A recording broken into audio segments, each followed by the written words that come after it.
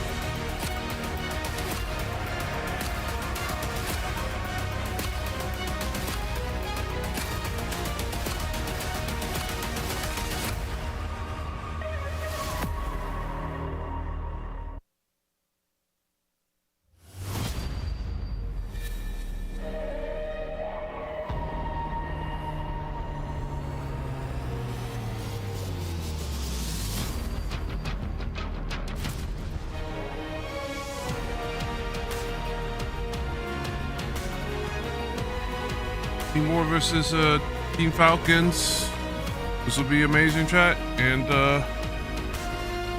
see what happens. And hopefully my team can. Hopefully, I do want to see Falcons at least make it. The dust We'll see what happens. has settled on day one. And after all of the chaos and carnage, our 16 teams now know exactly what's on the line. The lights might be bright in Riyadh, but the narrative is about to get darker because today, every match will leave a mark. 4 teams have already booked their spot inside of the playoffs.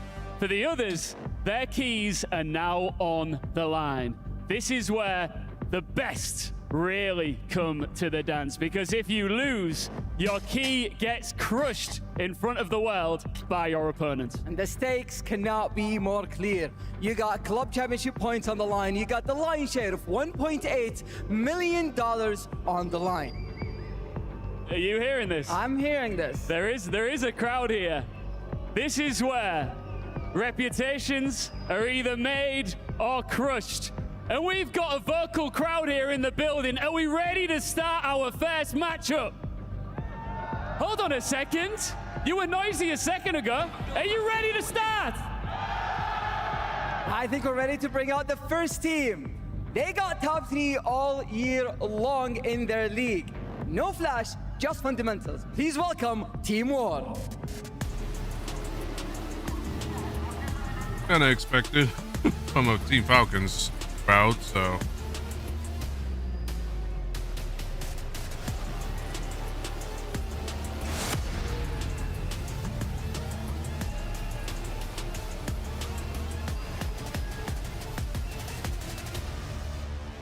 I would like to see Team Falcons win. I just don't. Unfortunately, I just don't.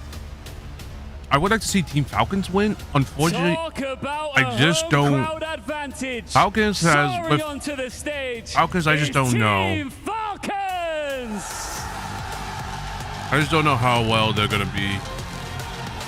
I just don't know how well Falcons gonna play today, but we'll see what happens.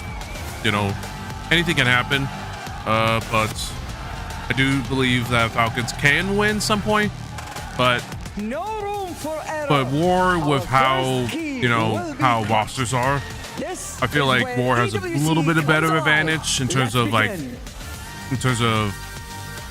teamwork. But we'll see what happens. Let's get things going here. Day number 2 in Riyadh. We're going to break some hearts and smash some keys. And it starts with what could be a really intriguing matchup. Team Falcons, one of the worst teams from the league, not finding much success with their initial roster. Make a big change. Don't find much success with that roster. Whereas Team War, one of the most successful challengers teams of the year, but find themselves having to sub in 2 players last second. I'm Schiff with me, Ton. Brother, how we feeling?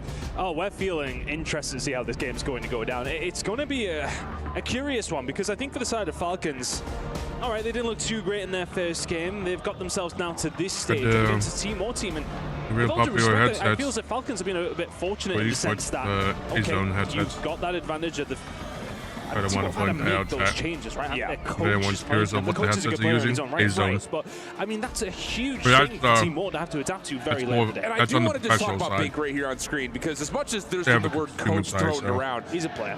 he's a player. He literally comes in as a quote-unquote coach kind of last second for the squad. He played all year long. Top 12s, top 16s at the LAN events that had happened. Not the greatest of placements in the elites, but made every single Challengers elite in North America.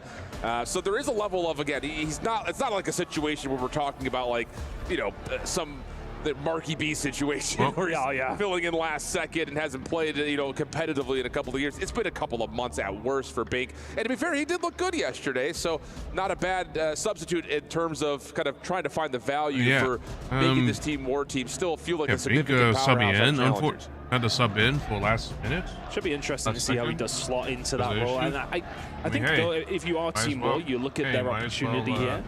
They can really spoil the hometown crowd's vibe this very, very early doors. And see what happens. I think it's one of those maps that they sort of save them, or matches, I should say. They'll save themselves right. The last time I saw this was definitely like they mentioned at the major 3 years ago is a world with Marky B. You got a couple of champions. So, yeah, you've got Freddy, you've got RCDs, you've got Assault. There are some world champs on the stage. But I the think coach one of those things that it just kind of the only time coach only did stop playing for about 2 months, so it might be they might be okay. So we'll see what happens. If Bink's not coaching, then you've got Kevin Pichardo behind you. I'll tell you, that guy doesn't know much about CUD. He knows a little bit about CUD, but he's not the usual guy that you want in your ear. I'll tell you that much. No, I think with all due respect to Kev, good friend of the broadcast team, in fairness. Not the best golfer we've ever seen, but that's besides other point. But realistically, look, that is still one of those things that Kev's got to sort of slot himself in there. It is a valid point. But as you all see, a great the deal coaches outside are of the vibes, but that can be going to be behind him. For sure. And I think this is so it's kind of like before. We talked kind of about like just before. the long losing They had streak that Falcons have kind of like unfortunately before, found themselves in the like midst of throughout the entirety of this year, really, for the most part.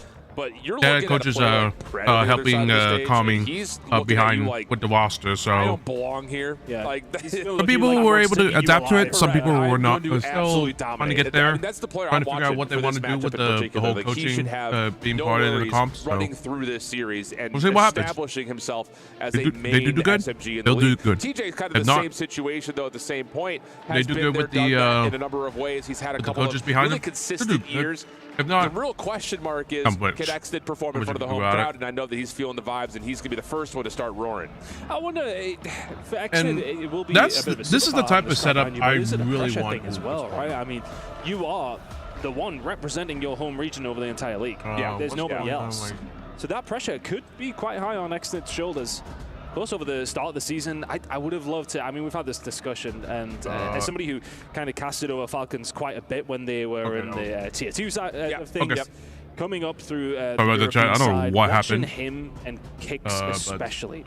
I really wonder how things could have gone better with Kicks this year, potentially. The guy was a player.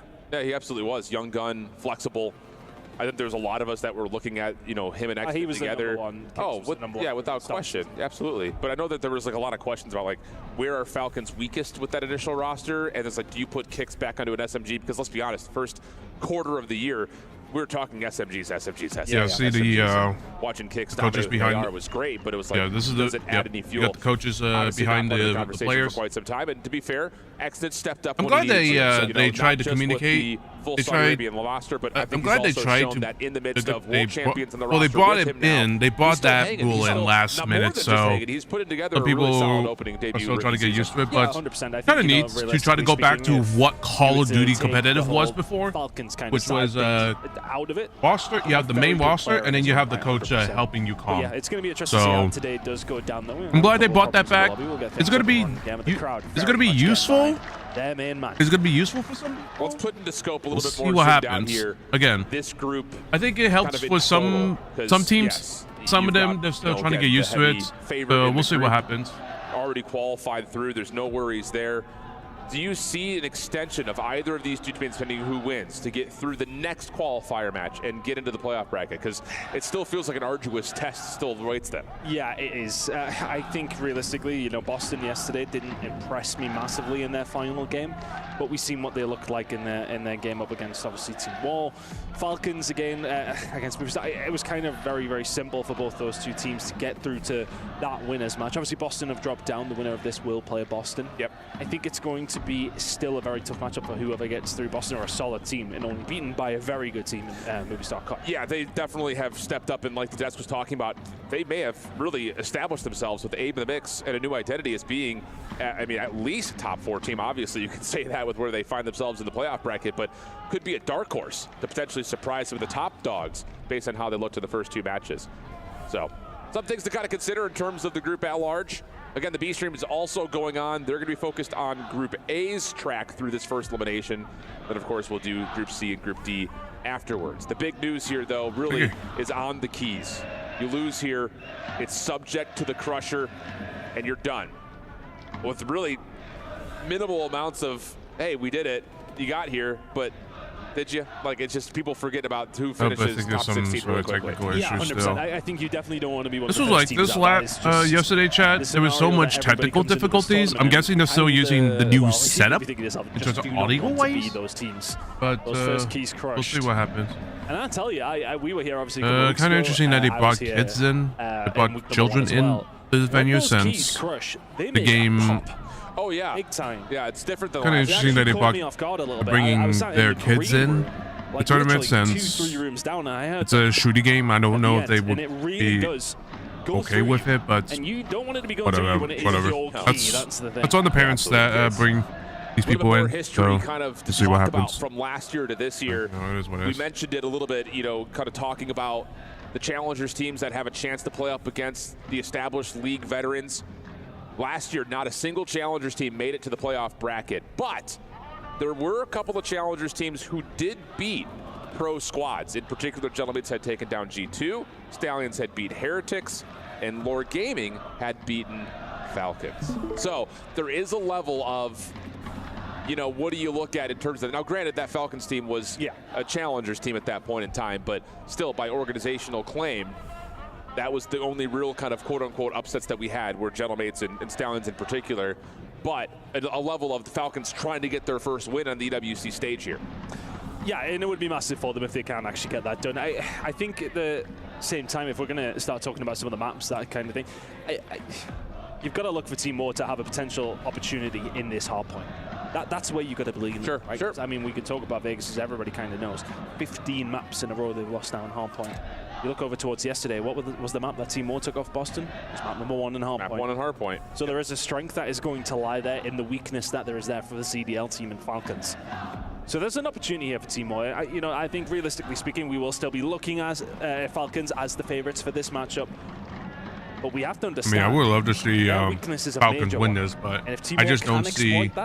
I just don't see there's a better. No, I agree with you. And chance. I think especially I just don't because see this Falcons team Falcons has been very predictable. They like with to play how Skyline. They like to play ball. That's been the most routine map inside their greatest player. We don't have either of those. So I'm a little worried that if RDC doesn't turn up today, right now, this was the map they're they over. It's over. Body slammed on. I mean, it was like 250 to 105 or something like that. Like, they did not look good at all. So there's a level of trying to find a way to get yourself tuned back up again after the very short night and find a way to come out and do better. Just play better COD, like flat out. And that's difficult because, again, you're playing with 2 substitutes. You don't really have the rehearsal etiquette and the reps that a team like Falcons was going to have.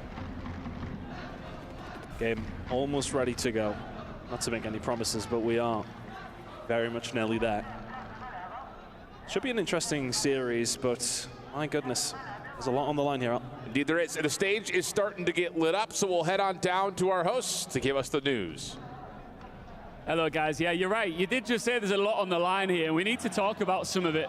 In front of this pocket of Falcons fans that are just blowing the roof off this place, of course, this trophy is a big part of what's at stake here, the $1.8 million prize pool too.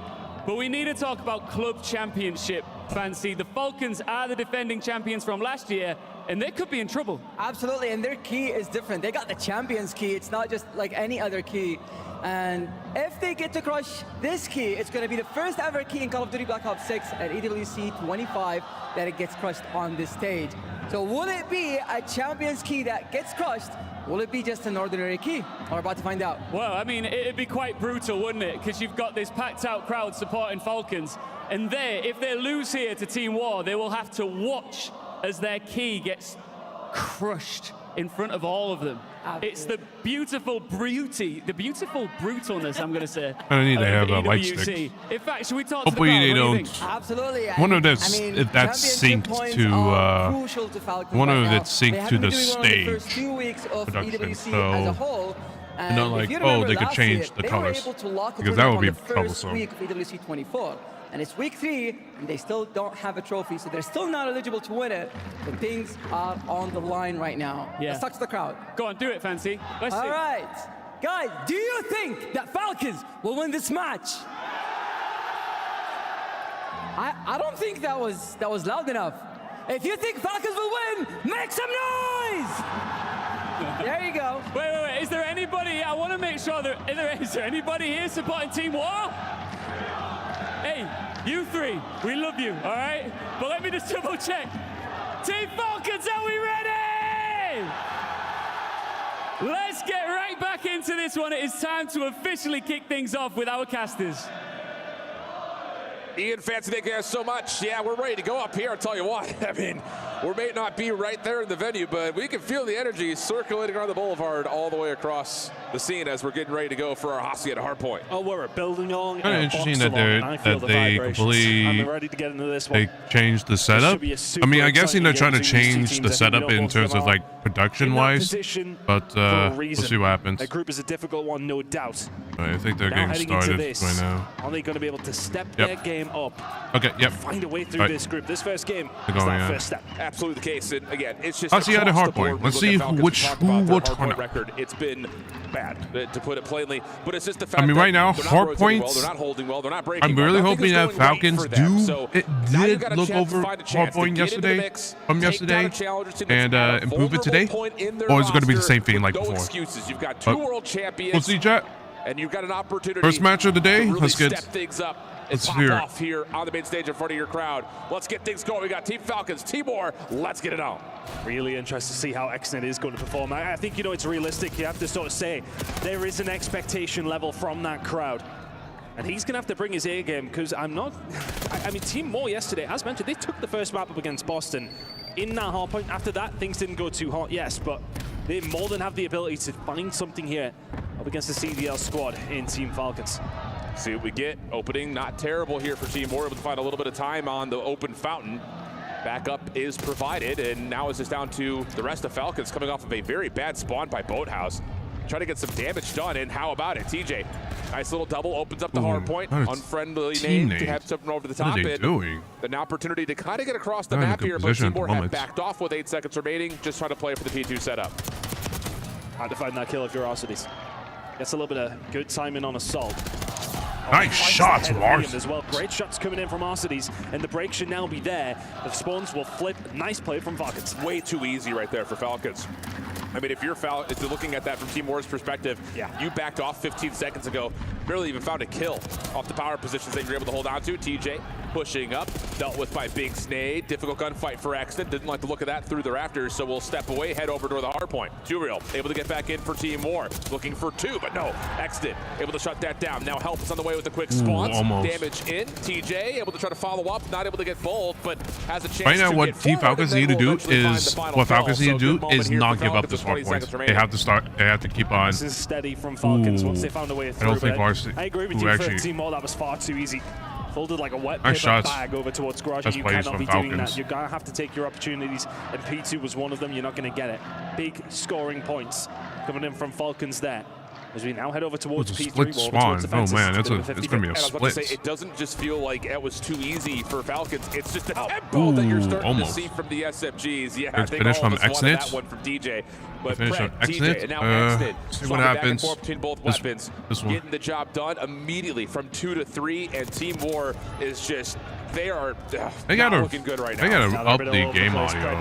'Cause I hear the voices louder than the casters more than the game. Nice shots at TJ. I mean, you're gonna get, I mean, I'm expecting TJ to pop off, and this is one of those pop-off moments. TJ's feeling like he can challenge everything. Tried with almost a 2.0 KD.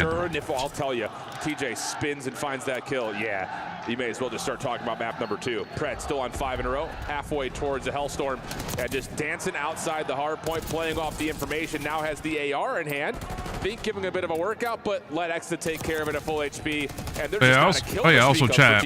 I heard that some things. I've heard that muzzles are now restricted on ARs for some reason. I don't know who the fuck made that call, but whatever. But like one of my friends says, one of my viewers, my casual viewer, daily viewers has said, they put reinforced barrel back on needed this badly. They put they allowed reinforced barrel back on the been sitting in challengers now for quite some time. Jackal for some reason. I don't know why. But you know, I mean, hey, has been kind of stuck. People have been complaining that ARs are overpowered. Now SMGs, you don't have any excuse. Now SMGs players that have that little bit of advantage, they have nothing to complain about. And that's going to be enough for RCDs and the rest of Team Falcons to push through, but 2Real shuts down the play. 5 in a row for him with one more. 2Real could have actually killed it. But RCDs went there. 2Real will have a 6 in a row. Oh, well, you have the fault as well. Left them right, but TJ wins it. Unfortunately, he gets traded out by a soul. Team War. And that's the hill he needed. We said it. You need to see a very good hold somewhere along the line. Falcons are running away with it, but now they put themselves well, truly back in contention. I think up top here, just trying to get something going over towards P1. You can already see what the hell is Luna's doing? Yeah, it looks like a bit of a wake-up, bit of a spark right there from 2Real. Has Team War just about 30 seconds down. 2Real almost able to snap up towards RCDs, but Pred combining with him will find 3 of the 4. Oh, as I say, Assault. It looks like he's going to get caught throwing nades, but able to get a little bit of help from 2Real. And an opportunity here for the rest of Team War to try to work their way through open hall and find a way over back towards Fountain, or just to play for the P2 rotation. Yeah, it looked as if they were going to find the push through water, but they just went straight through the middle of the map. Exnit's caught unawares, and all of a sudden, the numbers are here for Team War. They lose a bit of time over towards P1, but these are good kills to find. P2 now very much in their hands, but it was last time. This is still happening in Codcaster, chat. Just in Codcaster. This is like, right now, chat, they're playing on the current patch of the game at the moment. So, obviously there's a lot of shit that's still broken, like this. The player on the back was never there. Pred's getting about 2 kills, so he's in a good position. Benefit of that. Yeah, the spawns have been there for Falcons for quite some time as well. You would have thought. Yeah. Communication would come through. He's on your right-hand side. They're pushing up the driveway. That has resulted now in Team Falcons in complete control of P2 again. Things are looking bleak for Team War now. That one decent hold is not going to be enough. No, especially with 30 seconds. A 19-6. That's how picked apart. Not able to get a proper setup as Team War, and this is not what you want to see. He just kind of slacking off though, so he just kind of giving this an effort, and that's going to mean that Team Falcons will be around the 170 mark, if not higher than that, if they get the rotation quickly over to 3 like they had last time. Pred sitting at 19-6. I'm telling you. Guys absolutely terrorizing Team War. DJ starting to make some moves here as well, but Team Falcons got to go through a setup that Team War well of is really in the constructing for some time, so they need to make sure they make it count. DJ can't find his way through. 2Real will find one. Extend is there for the trade. Falcons here. I know Falcons can take. Falcons is. You rotated 30 seconds ago, and you've already lost spawns. So now you have to hold from inside the hard point. Team Falcons are going to have the numbers to get back to fight this 4v3 a little bit sooner. And with the Hellstorm in, that's going to be an immediate break, plus a slice from RCDs 4 in a row. Almost gets the gun up in time to find 2Real as well. But that's just another moment where Team War just looked completely out of sorts. Have not been able to get right now, going. War is in a complete shambles at the moment. They got to do something, like teamwork-wise, because right now they're just not doing anything. Flapping to try and find a way back into this game. It is far too easy. And for Pred, he's like, yeah, you remember I'm a world champion, no problem. So easy right now for Falcons. 5-3 for Exit, 5-3 for Pred. This time they're the first ones over towards this Rock Hill. This is the only time that War really got on that first rotation. Eventually get themselves in. They need a full 60 here. Yeah, I was going to say a little bit of a self-nade coming through to get the double off the initial battle for the hard point. Follow-up from Turiel is decent. Pred gets pushed back, but still on 6 in a row. Eventually shut down, and yeah, you're absolutely right. I mean, what, 50 of the seconds so far that Team War have earned have come by way of P4. The other bit of it came from P1. Like, they just have found a lot of success on this Rock Hill, and they need it bad. It is sort of keeping them in the game, though, isn't it? It is. It's not necessarily that it's out the realm of possibility, especially you pick up this next 25. And you're, what, 50 behind? Doable. Very doable. It's one good P2 hold. They've actually put themselves in positions. Team War actually did a decent job. Turiel got 3 piece. They got a Beaver. Okay, they find Team War has a Beaver at the moment. They need to not you can bring this over towards P2. We got a tag. It's the same stories that we talked about with Vault, though, yesterday with Boston. It's like you can't just win this map by doing well on P4. You have to win a P2 or a P3. And so far, in the couple of instances where Team War have defaulted for playing for early rotations, they have not held their setup. So lots of curiosity and concern, especially with Falcons already over the 200-point mark, earning a lot of time on P1. And that's the thing, when you get into a third rotation, P1 starts to become a lot more important. Yeah, it does. Right? You can start to get yourself a little bit of a timing hold. didn't work out, or actually, yeah, it worked out for Turiel. Feels like a couple. Now for the side of Team War, trying to find a way back through, but this is a bit easy right now for Falcons. They've been soaking time, hand over fist. Still inside of the point, still getting time at P1. That's like 20, 30 seconds so far. Yeah, and now you have to rotate and play through old if your Team War has to fight the War. 2 fronts, and Pred snap it, 27 and 10.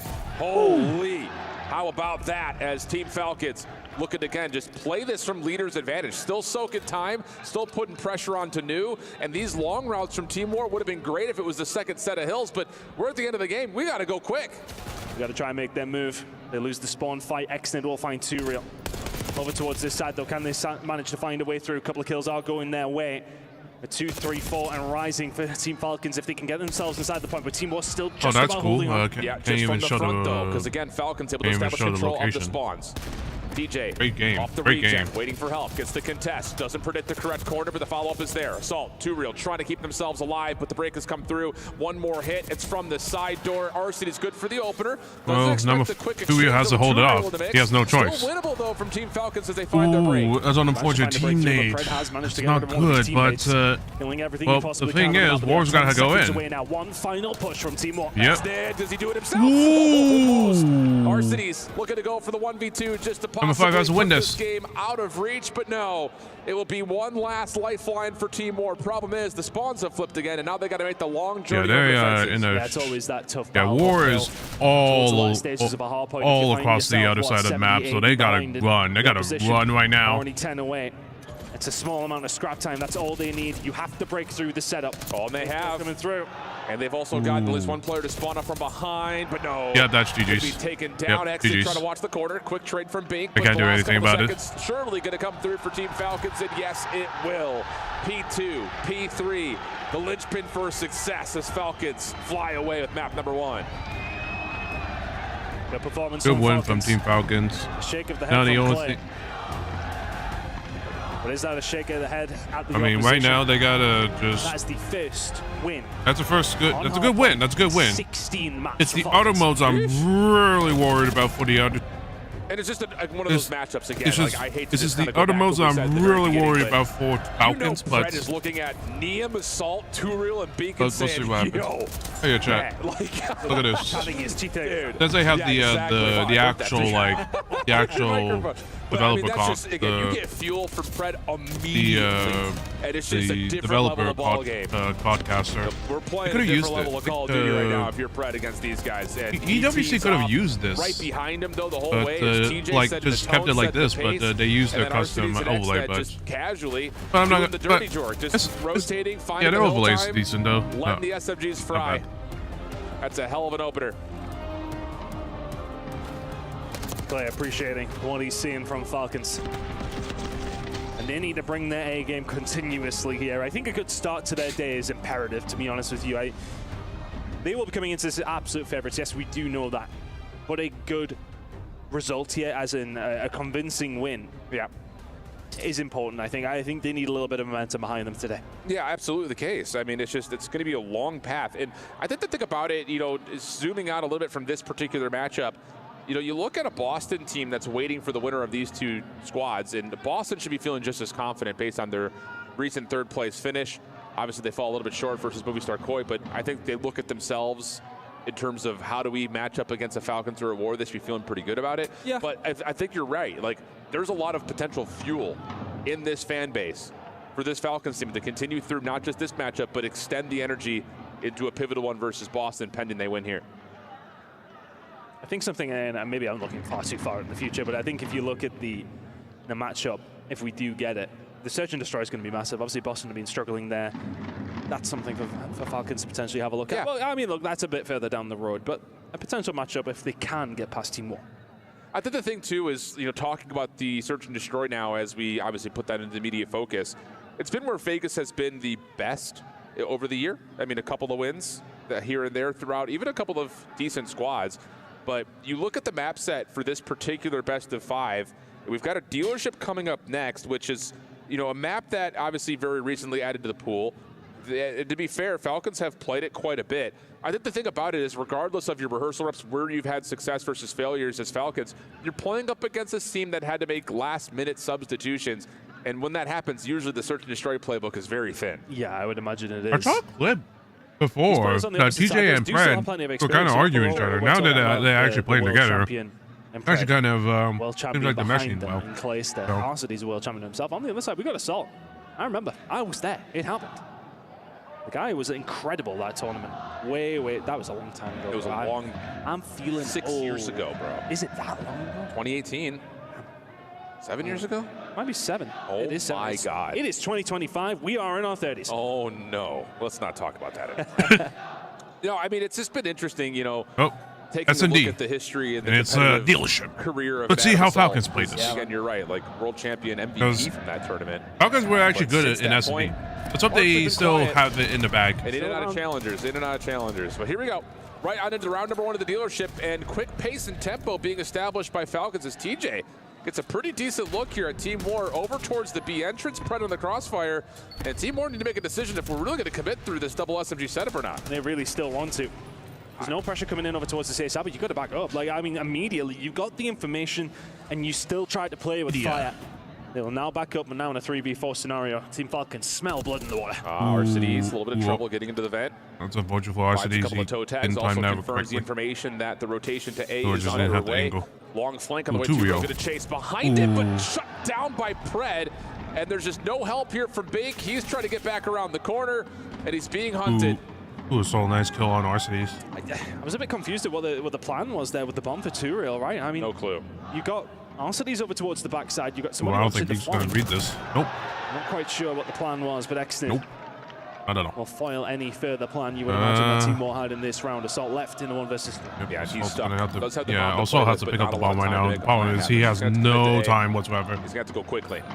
TJ in his way. Likely to be the first and maybe even last line of defense that's needed, and that's indeed the case. Yeah, it's just quick tempo, quick pace. Both SMGs for Falcons arguing with Team War right at the front of the archways. And Team War, are we going? Are we not going? What are we doing? Then X then rotates over. Easy first blood. Yeah, that was just an easy. That was just a 2-real moves. I'm not too sure why. It felt like not necessarily established control today, but there's somewhat. Right, you know, you had some bodies in and around it. You had some Arcidy's over towards the backside, watching the push. I think in that moment you are in a 3 versus 4. Get that bomb down and fight that pressure to come through.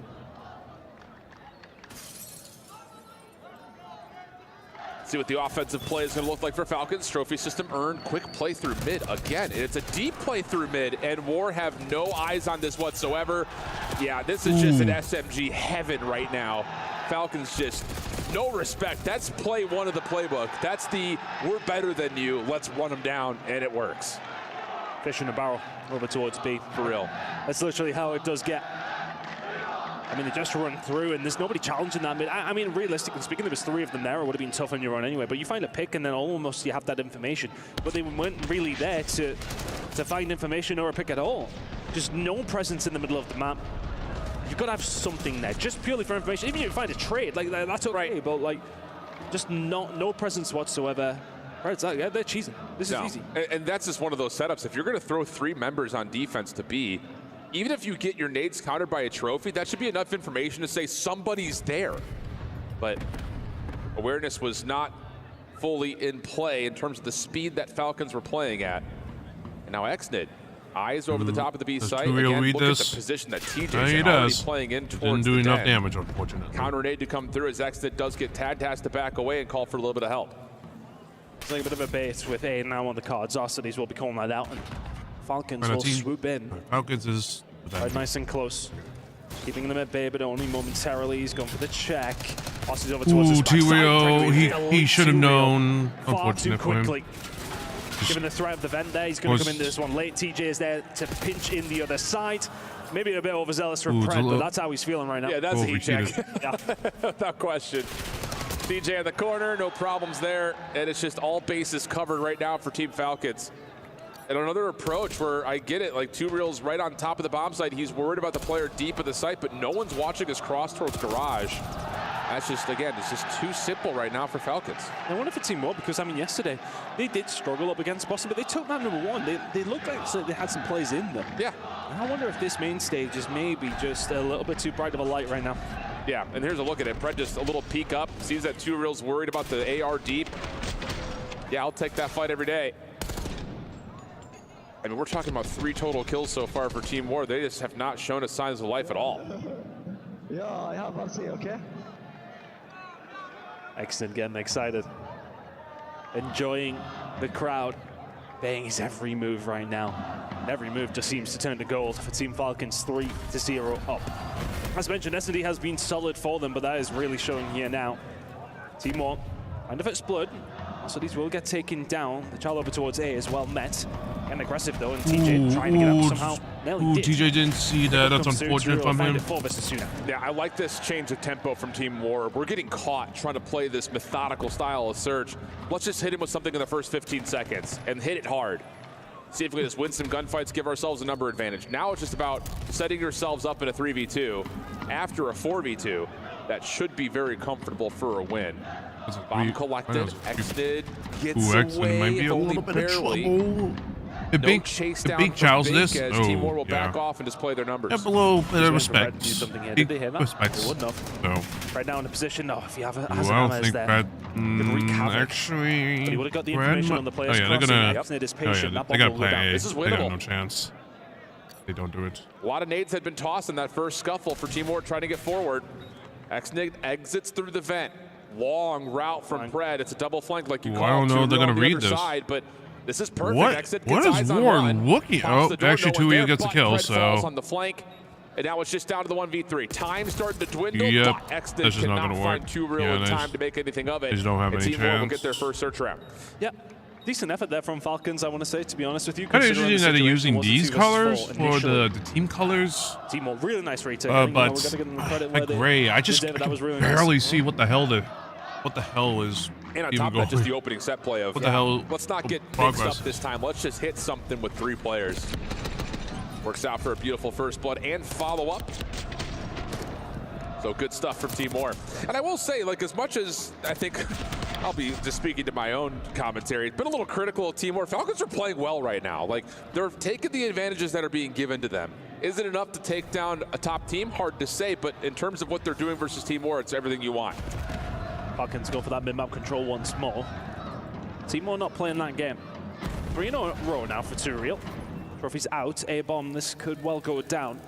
Falcons are ready to jump into action, and also with an RC being called in, this is a little bit of an awkward situation for War now. You are established, but you have to hold tight. Yeah, the thing was they used a lot of their nades to blow up the cars around them, so that RC is not going to chain a domino effect. This is not going to. Oh. DJ showing us a bit of a school lesson there in terms of some possible spam spots that's a on the wall map. Bang, really? The RC is still in Jesus play. Christ. You know, Treyarch, you used to be good. Now you suck at Trying to making get a little bit maps. further forward. Now you Sees suck at making information good onto map. Bink, but that's not enough to do much with, as Team War are going to make a late pivot back to B. And this is perfect for Falcons. XNID says, I got you.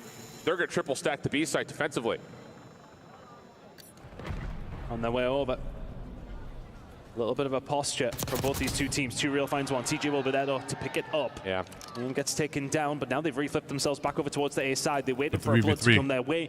Reestablish control. Actually, We'll go down today. Yep, and there's that spam shot. You can see it kind of through the might be a good. Ooh, Pred just gets a better of Pred. Able to take him out of commission. TJ in some trouble, but whoa! Good trade from TJ. So now 2v2 in the post play. 33 seconds on the clock, and it's going to be a full wrap from Falcons around the back. This would be back-to-back rounds for Wall if they can manage to get a hold of it. Huge moment and a hard retake here for the side of Falcons. War has a chance. They have enough fuck this. They have enough fuck this might be what catch them off guard. Shots are good though. Assault almost on RCDs. The clock on top of that. Plus he's got big behind. Oh no, actually. But again, the clock is the biggest issue. RCDs has to push forward. Goes for the high ground. Does not work. The shutdown is there. It's back-to-back rounds for Team War. And that looked like an AR with an SMG in his hands, right? Doesn't it? That's a tough one. To try and jump over the top and find that pick with not a lot of time. Decent effort from Falcons to go for the retake, but I really like that. Team War were patient. I almost felt like they were about to fall into the trap over towards the B side, but they remain patient over towards A. Wait for the flanker to come through. They find the pick and they very, very quickly pivot, and that's the typical thing. It's not so much the call of the play. It's making it happen fast when it needed to. Yeah, I agreed with you on that. All right, a little bit of momentum here for Team War. A lot of it coming from 2 Real. Can they make it 3 in a row? Get this back to level footing. TJ making some noise here at A. Bomb not committed one side or the other as Team War were more interested in finding early pressure through mid. A little bit of antics with the garage door for now between both squads as now we start to get an intention that Falcons want to threaten the A site.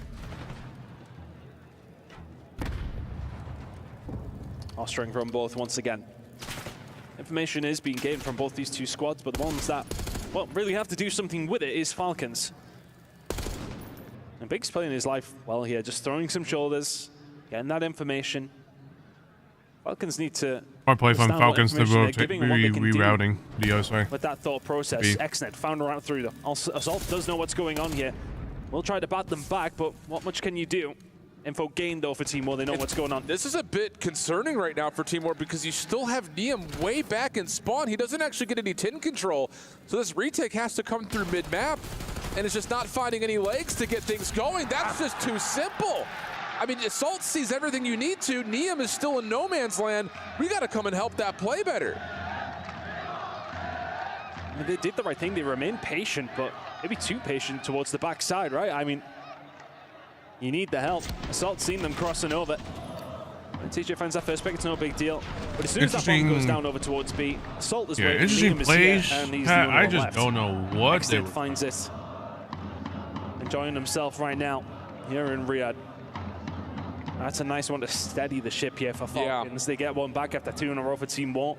Firmly back in control. And I think the thing that's really inspiring about that for Team Falcons, they had no ground to work with at any point of that offense till the last hit. 2 Real showing a little bit of force over through mid. Nades pushes him off. And RCDs will find first blood onto the bomb carrier. And now XNID likes to take an extra scale in towards this backside garage. Salt maybe has not seen that yet, but the potential for XNID to hit a quick pinch is well within the cards. I like this from XNID though. He pushes up, doesn't get too aggressive. I think that's a play 6 months ago. He flies out the window and goes for it. Neum's going to find RCDs though, and now XNID is well positioned to be able to stop anything through the middle of the map. Yeah, he should have a freebie, whether it's on a play through mid or just if there's a read from TJ that could be neck and neck. A, who's also got a freebie. War is plays this corner together. Thing. Ooh, I don't think they read that really well. And so now it's XNID on the pinch and can really pull the focus really and keep the attention on him. But no, Team War are going to take an around the world strat and make their way behind B. Pred will see this. And it's going to be, XNID chasing red dots here. Pred can find one, that's massive, and does. Exit is 2 versus 2. What they need to do is not. But that bomb should go if down. War wants any chance, they need to not die. Not like that. There's 1v1. Pred there for the trade here and against B. Pred has to go. Oh no! Ooh. My goodness. Hey. Snapback from Pred, and that's Falcons 1 round away from being 2-0 up. I mean, when he gets that initial pot shot right there at Big, I think he's thinking Big's on the exit. Looked like Pred was going to be late to the gunfight, but turns back, finds Big sliding into his line of sight, and the snap comes through for the 1v1 win. And the Falcons fans are loving it. But Fred was out he looked like he wanted to shoot his body, but for free, but Team Moore, again, they have EWC has a sportsman rule where you cannot trash. You could trash talk, but you can't do it very excessively. Like, you can't curse at each other and shit like that, which I still think it's stupid as fuck, but, you know, hey, other people are going to make it work, so it don't matter. I think it was Neon putting the shots over the top. Bink just a little late, but you can almost excuse them to a certain degree, but excuses ain't going to help you in this game right now. Interesting call here from Falcons. TJ gets the read on Two Real's early pressure through A elbow. But Falcons just hold back. They don't show any force at B whatsoever. And now they may try to re-clear this. And they should know that this potential spot is in play. And yeah, they're going to see Two Real. No problems there. As soon as he gets forward, you have to check that corner. Well done, and now you have an opportunity to kind of play both sides of the map for Falcons. I figured that because Fred did play that corner before, so they thought they tried again, but of course it didn't work. They read that clearly, so do this all day long. Falcons read that quickly, so Omni to go down. They really are threatening to do something. Oh, it's going to be a Falcons maybe threatened a little bit too much as Teamwork can now I don't think hunting.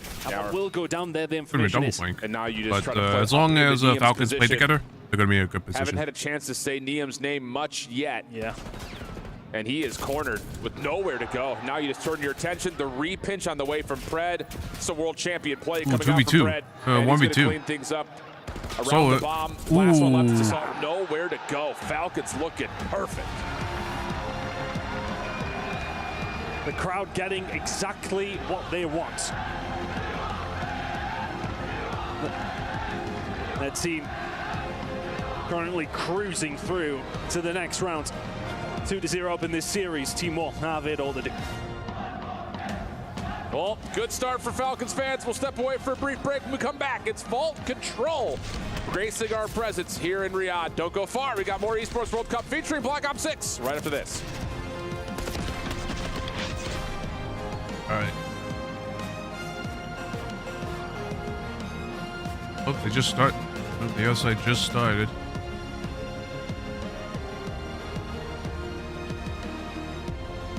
Well, Falcons are up 2-0. See what they do. See what they do on Control. Their worst game mode.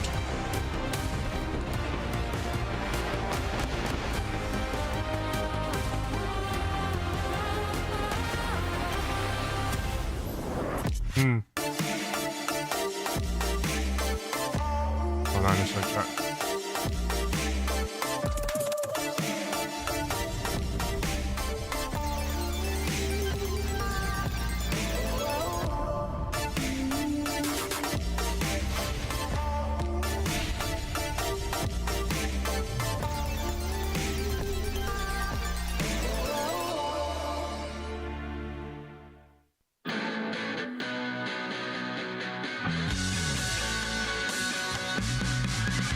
Right.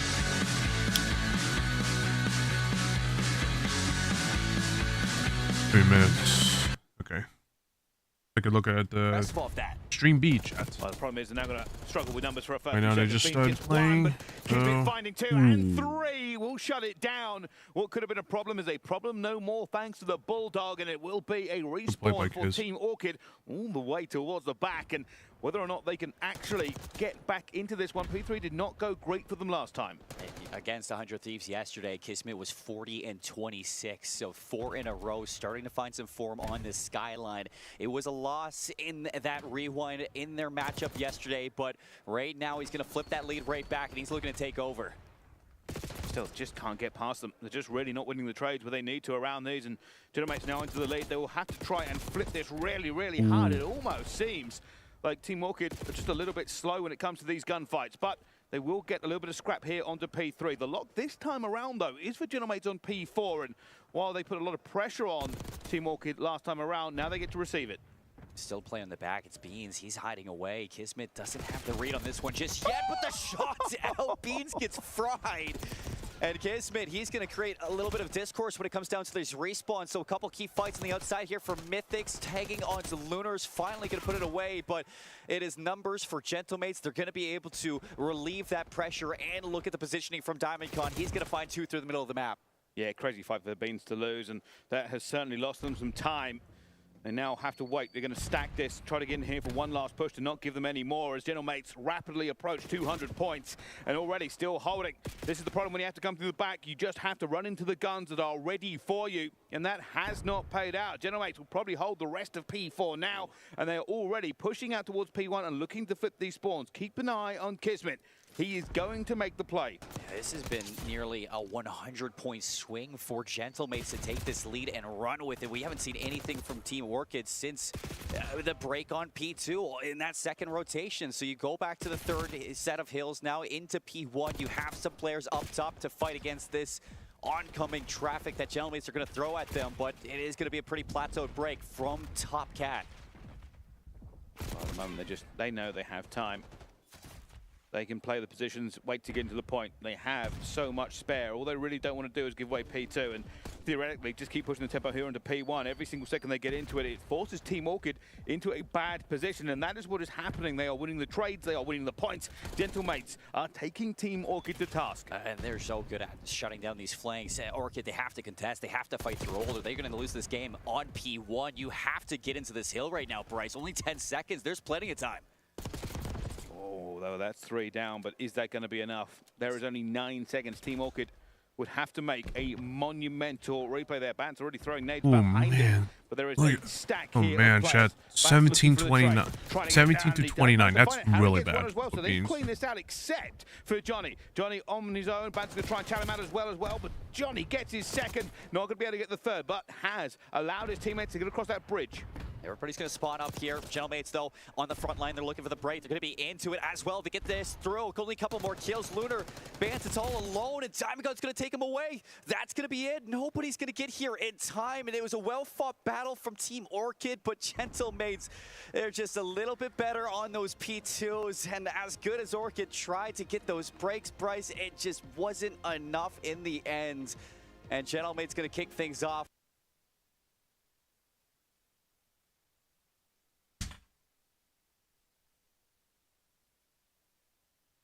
To do that, it's hard to again give evaluation to what to expect from Team War, not only because the film on them is limited, but also again because of the recency of them changing their roster, not with one but 2 different new players that had to fill the spots of either a call up or a well, actually call ups on both sides. So difficult pretense here in terms of what you're looking at for Team War to fight back into this series, but Vault is one of those maps that you find a string of momentum. It can give you that little bit of a boost to get back into a series. Yeah, it's 1-4. Interesting that very, very quickly. I mean, that's the case for all game modes, but especially when it does come down also to you could also see the cameras like now they're laying on the table instead of like usually being hooked up on an arm. As time has gone on, I mean, finding more attacking rounds. It's not. I mean, it's definitely meant for the sponsorship, but you know, facts.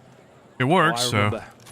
Many 3-2 in the first couple months of the season. It's always the way it goes with Control, though. Oh, yes. Everyone has to take the time to figure that all out.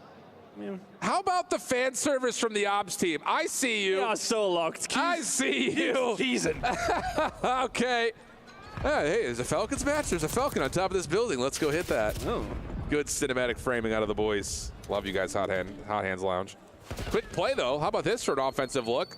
Over towards B initially for Team War. Try to get frisky through the street, and so far, able to get a couple of kills, and, well, actually not finding kills yet. Now finally the first. Try to get the pressure on, but no, not going to work. I think it's always sometimes, I mean, you see the start of those rounds, and it's always the easiest open, right? If teams aren't set up, it's the quickest route. Get over towards B, the easiest one as well. Bear with us on the scoreboard side of things. We'll keep you up to date with how things are really going. Oh, if I speak. What month? Secondary approach, though, for Team War after being stifled at B just continues to be headstrong towards playing over towards the street. And look at the rotation from Falcons saying, we know you guys are playing outside the map here. We'll just take over the middle, make sure you don't have a chance to rotate quickly at A, and then put the spawn trap back into place. So we're down to 30 seconds, 4-life advantage, and still Falcons in firm control. Yeah, Team really haven't had much to write home about. And that is the risk, though. As I said, it's one of those moments where the start of the round is sometimes the easiest way to get up towards B, but if it doesn't work and it goes bad, this kind of situation can kind of transpire. Xnid finding 2. Incredible work from him, and now one last roll of dice over towards B. Is it going to be enough? Yeah, that's one of the issues I always feel about with B breakoffs. If they don't work, you kind of have to abandon your entire setup towards the round and reset to try to get a late hit towards A, but just continual head bashing down B Street. Falcons say thank you for the free mid-map. Have an 8 life advantage. 0.8 on the clock is where it stops. And, well, you still have one alive on the point. Pred, easy snap, easy turn. Bink dealt with, and a quick round for Falcons defensively. Steady away. And it's that double-edged sword, I suppose, with B. If you go and make that push, if it works out, yeah, fantastic, but it really can go catastrophically if it doesn't transpire, and, well, not a great deal has done, if anything, that Team War.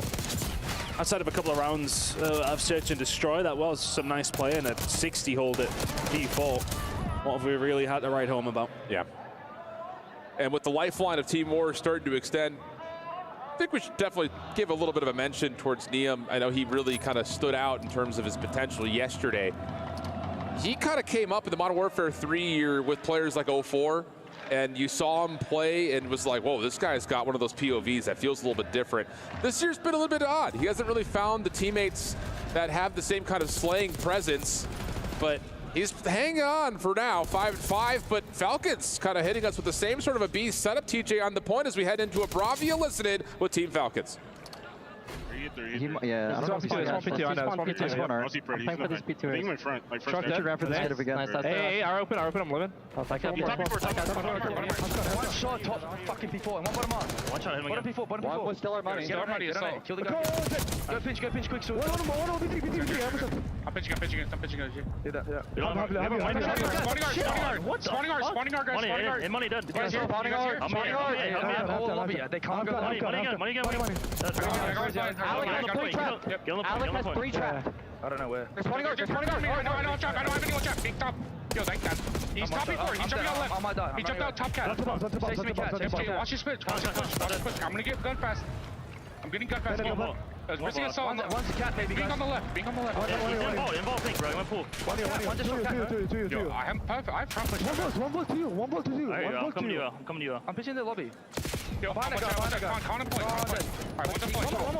Out of bombs. Go con, guys. Yeah, go. Well, you hear the cops. Pred firing up just a touch in it as he's questioning some of the maybe gunfights he found himself in, but how about the cohesion for Falcons? Sounding really clean today. Yeah, and something to really note with this whole coach coming in, being able to provide some assistance during the game. Who the hell would you want in there? I mean, you'd want Calista, right? You can hear him in the background. He's calling out for the team. He's saying Alex got 3 trapped. Just relaying that information. If there's any team that benefits the most from that addition here at EWC, it's got to be Team Falcons. Yeah. Well, here we go. 16 plays, 19 life advantage for Team War. And the clock that had been extended after the quick capture at A, down to about 60 seconds. Assault starting to heat up 4 in a row. Feeling this one, but Pred steps in, negates the 1v1, has Neum following up for the trade. And yeah, the life lead continues to grow for Team War, stepping up big here defensively.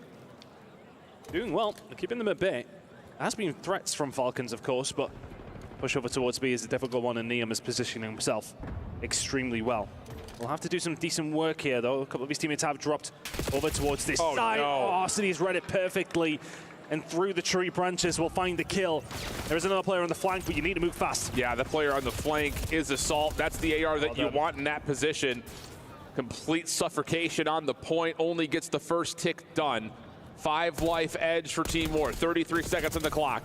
Neum dealt with, there's 3 dead. Uh-oh, not what you want to see. Tyrell has to commit, and he has just not had a good map, and, well, goes to the dead fish position, eventually falls. Second tick is in, Stack is still here. Nades are landing, but they're not finding connections or damage. Neum needs a touch to contest. Does he get there in time? Maybe not. The kill comes through. TJ on the pinch, shuts down one, has eyes on another. Trades, though, decent for Team War. 7v5, and it's just down to what Xnid and Pred can find, and they get the final 2 needed to stack and likely take the round as soon as they find the final kill, which they collect. And I really like that from Falcons. They can see themselves in that position that they could probably just hold on the point and they might get a hold of it. But they know the pressure's coming through. They back into Vault to go again when the numbers are looking a little better. Find themselves 2-0 up in this series, 2-0 up in this control. Driving seat doesn't even say it right now for the side of Falcons. Driving 110 on the Autobahn right now. They are cruising. Hey, I've seen a couple of 110s here in true. Different type of metric there, though. And look at Clay giving the gas. So 2-0 up. Team War backs against the wall. Key potentially in crush territory here. XNet, good first blood. Damage onto another on top of that as Team War abandoned the B play, looking for the orthodoxical A breakoff, and that's not going to work. XNet wanted it all. Pred, TJ, they'll finish it off. Okay. And now you're just stretching to find some success anywhere in the map well, for Team War. Yeah, seems like first time ever, Falcons might be able to win a match. Trying to stop something on the cross, not able to do so.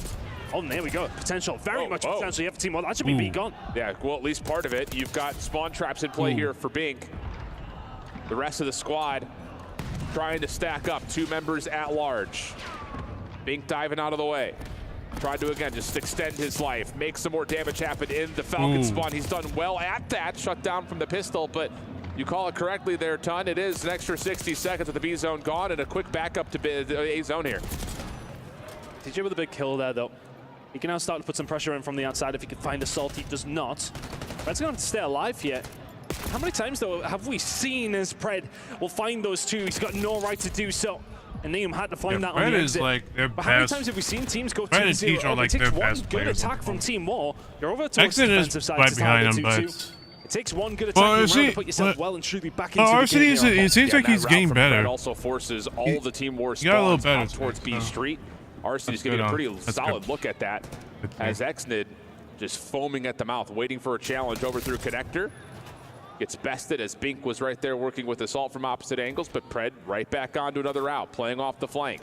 RC's with an SMG in hand, gets caught, trying to jump over to contest the A point. Next, it also falls, so now it is just down to the Predator. 5 in a row for him, 18 and 11, but progress at A being made.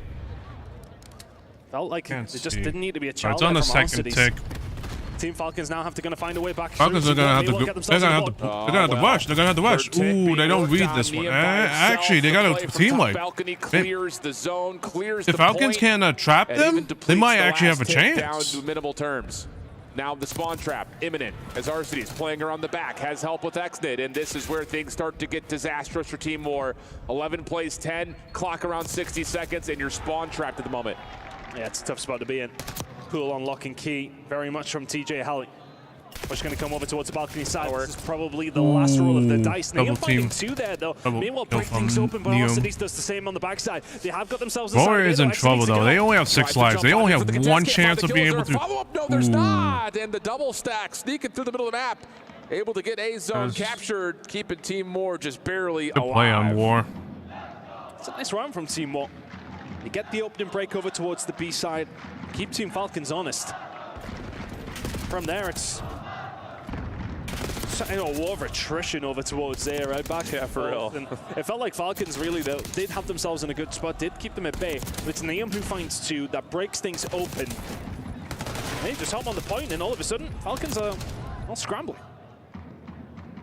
They maybe just try to force the spawn trap a little bit too much there at the end. Hard to say. I mean, it's just like the way the kills come through for Team War, right to the middle, has both players on the outside. The spawn trap just so far out of the picture. Only 1 tick left, so 6 of one, half a dozen of another. Neum heating up 4 in a row. Trophy system, I don't think actually fully gets into play there for Team Falcons. Nade landed before it. RCD is the only one to find a kill, but actually gets through the A point here. Hasn't seen any contact, and that's going to ring the alarm bells that there could be a flank under the way. Wow. Shots from Arcides. So well to find that. Neum is there for the pickup, but exit now. Welcome with the trophy. Wayne finding some shots as well. Got a little bit of backup from his team first. Take over towards B coming in. Fred making sure the flank stays safe. That's huge. And now you've got Exit playing forward. Has an AR though, and yeah, Bink just too quick with the pistol.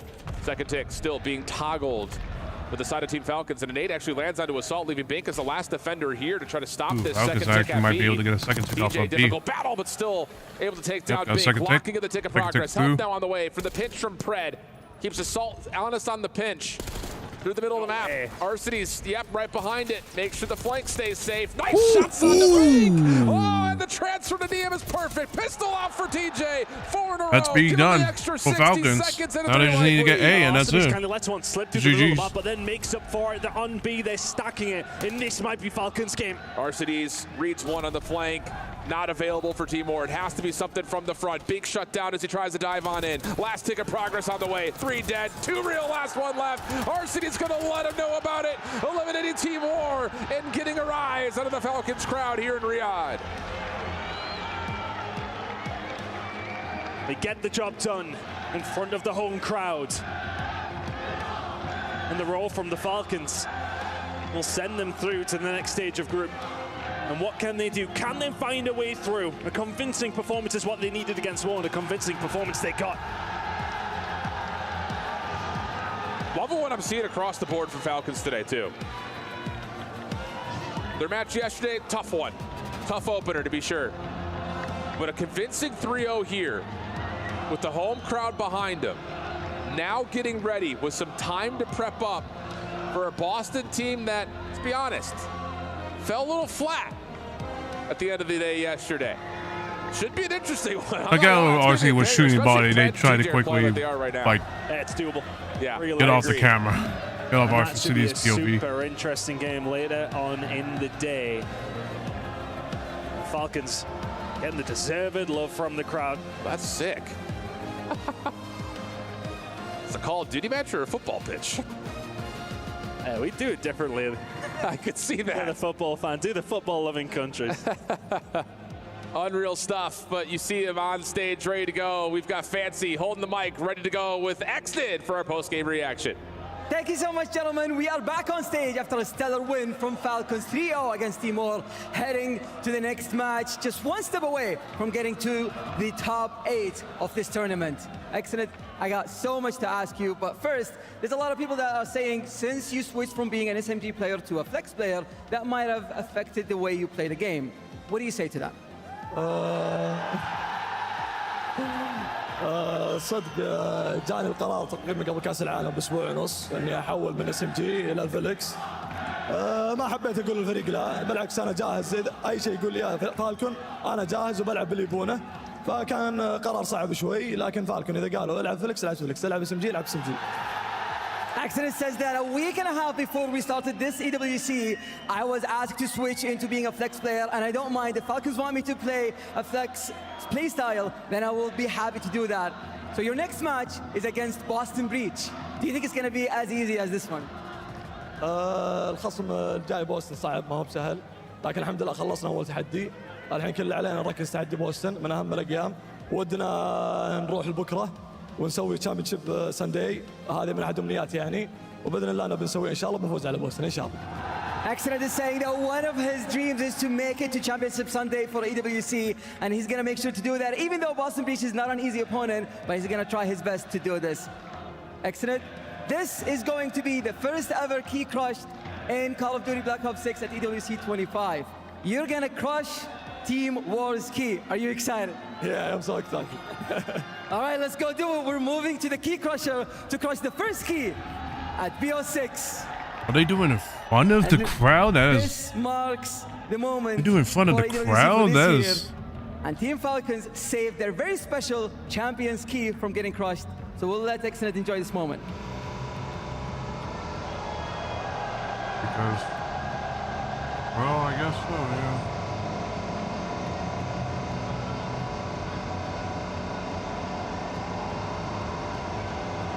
Well, it's still there.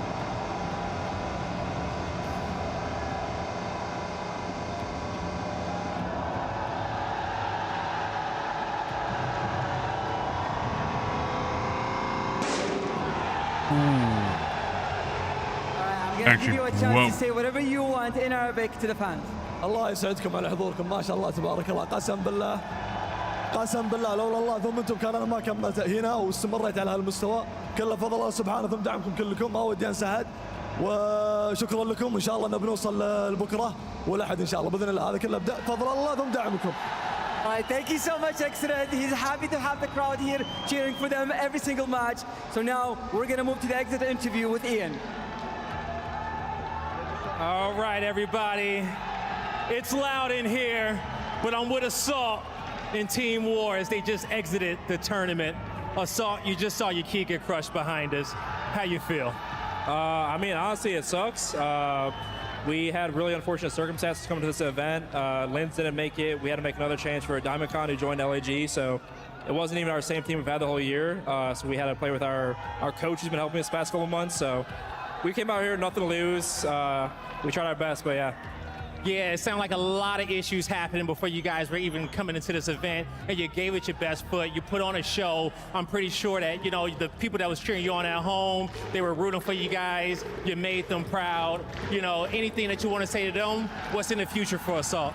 I mean, I guess I'll say it now. This is probably my last event playing, so it's not the best way to go out, but you know, it's time for the next chapter of life. Oh, wow. Hey, man, well, you know, first off, as a world champion, Assault, you know, it's been a pleasure, you know, having you and seeing you throughout your Call of Duty career. I'm pretty sure we're going to see more about it. We'll talk about it on the internet out there. But I just got to say, big fan, happy for all the exciting plays and all the action you put on out there in the league, man. Appreciate it, man. Thank you. Thank you to all the fans here. Now they're out of the tournament, going to go experience your guys' culture and enjoy Saudi. So, yeah, thank you guys for being here. That's it for us.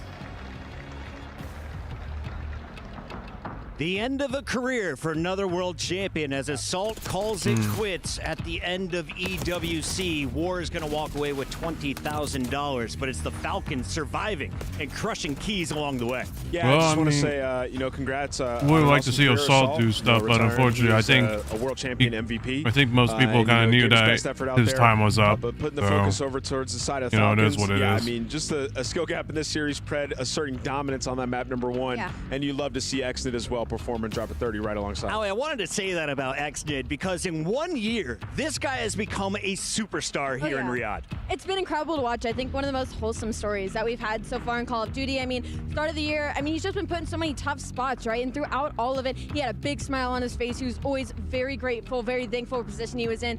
And he's incredible at Call of Duty. He is so good. I'm so glad we were able to find this Saudi talent because he is a superstar, Chris. It's been fun to watch this Falcon squad, especially when they're winning. It only happened 3 times during the season, and once at a LAN, they find another win on LAN tonight. How big is this for the squad?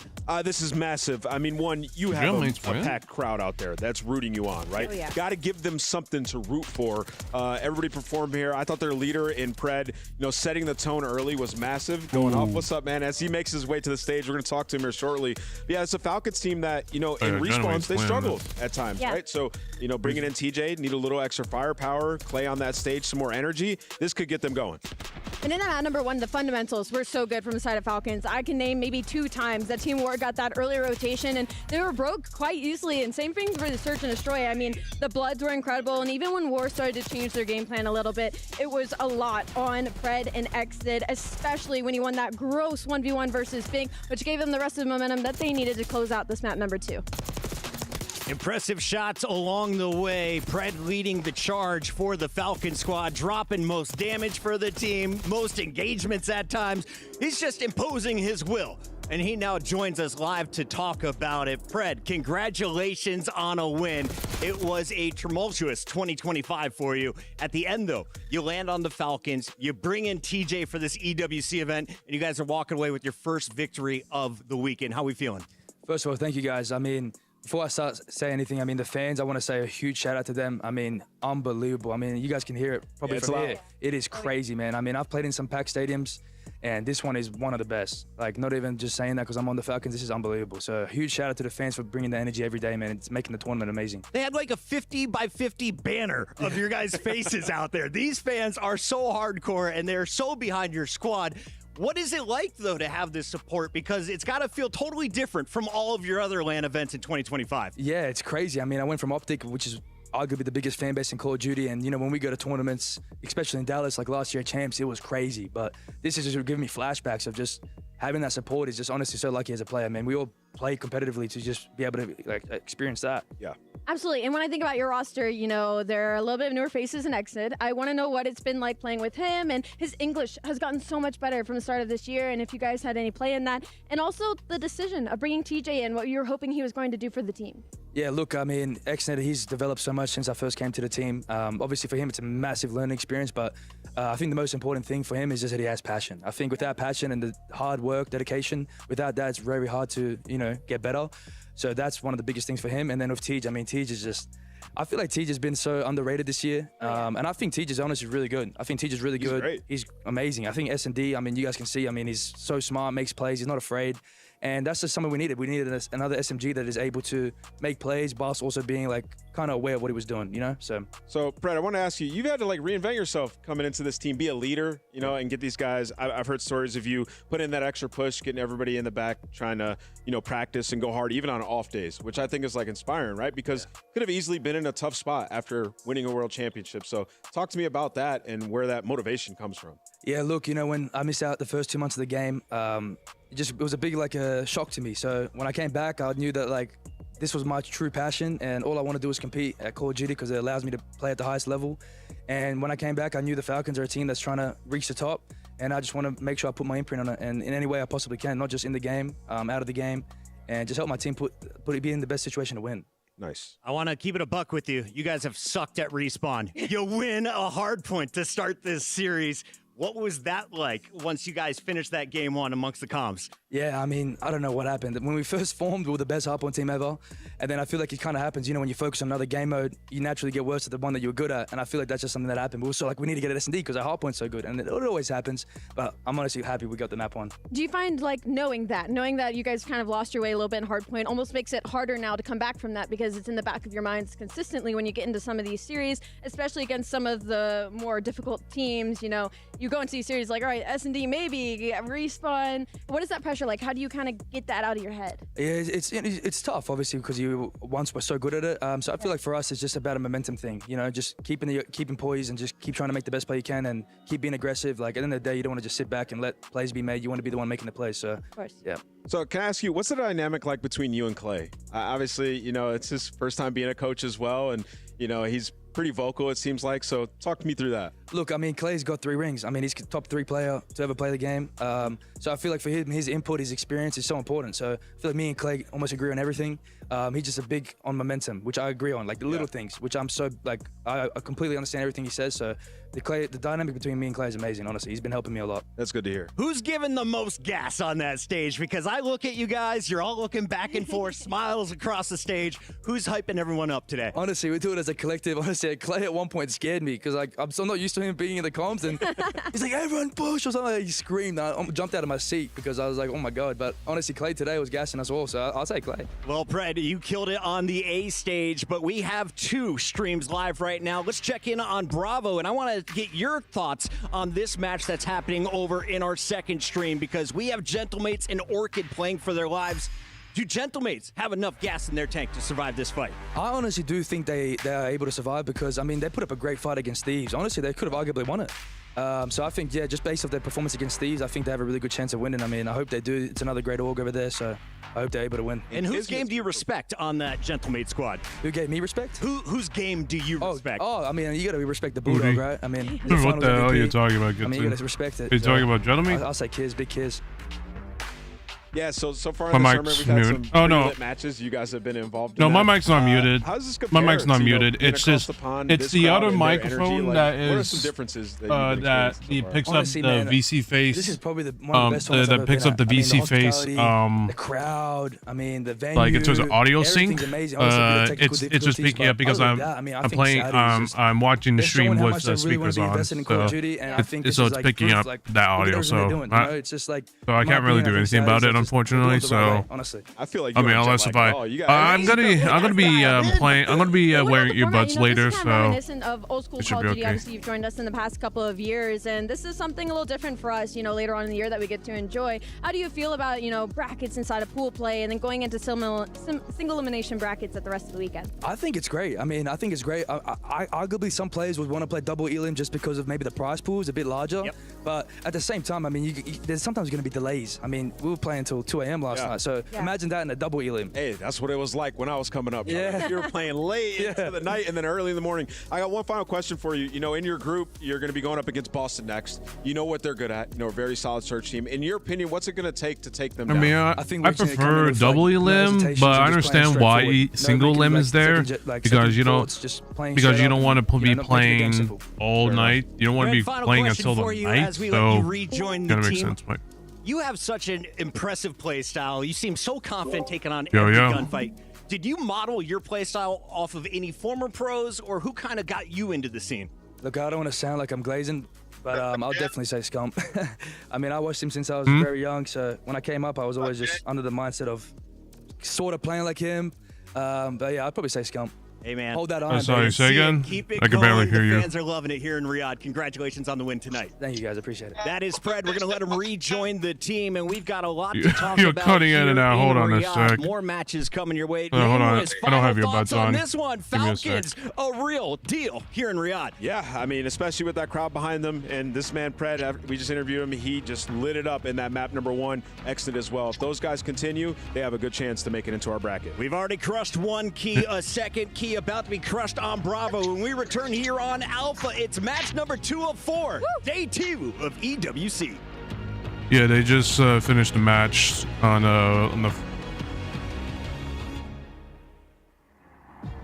first match is done on the Alpha stream if you're curious. What was the final tally? Team Falcons versus Team War. Falcons won 3-0. Good shit. Yep, and at the same token, Assault just retired. He just went. Yeah, he retired. He was a part of Team War, and unfortunately, he just retired. So. Yeah, his time has come. Yeah, unfortunately. I just felt like Assault is good. I just felt like, he's not putting up the numbers he's used to. So. No, not even last year. He didn't even put up that much. I mean, he did decent. Like, he did average, but not like what he could have been doing. Yeah, in a way. So, it is what it is. That sucks. Yeah, but, Yep. Alright. I'm gonna switch to Bravo stream. I'm gonna switch to Bravo stream for now. And, it's Gentlemates. Key member here, but those shots are not as crisp as he would have liked, as Loon's already takes out 2 of his teammates. Bean's going to be swinging out wide as well. And right now, that was Bravo stream is having Gentlemates versus Orchid. But isn't going to work. Bean's now also moving up here to try and farm. Oh my god, Bean's going to throw a bitch fit right now, I swear. But unfortunately, everybody is pretty he much threw back up into a this. I don't know if Beans is stinker going to find in it, but whoever's map beneath 1. It was like 16 something. Like almost 30 deaths during map 1. And he's, I mean, and I'm definitely no. That's probably the reason why. What the fuck was Beans doing? What? What the hell was he doing there? A kill, and this has gone disastrous. Generates now. Swarming. Beans trying to redeem himself, but that second tick will be in very, very shortly. Swings out into this one, tries to win the gunfight. Does against Johnny, but Damagum gets him back. Battles with the flank again. Will find his second, and that seems to be key so far for Orchid. Get somebody into the back line over and over again, and now they're going to hunt him to try. Vance is good. I just don't. I think he's getting to a point where his time's about to be up. Like, I'm still glad that Beans is pushing. Vance is still playing, but he's getting to a point where I feel like his time's about to be up. Johnny trying to just hold it as well. Beans finds a big kill. Pretty old dude, isn't he? Like, at least for the holding on by yeah, let me. margins.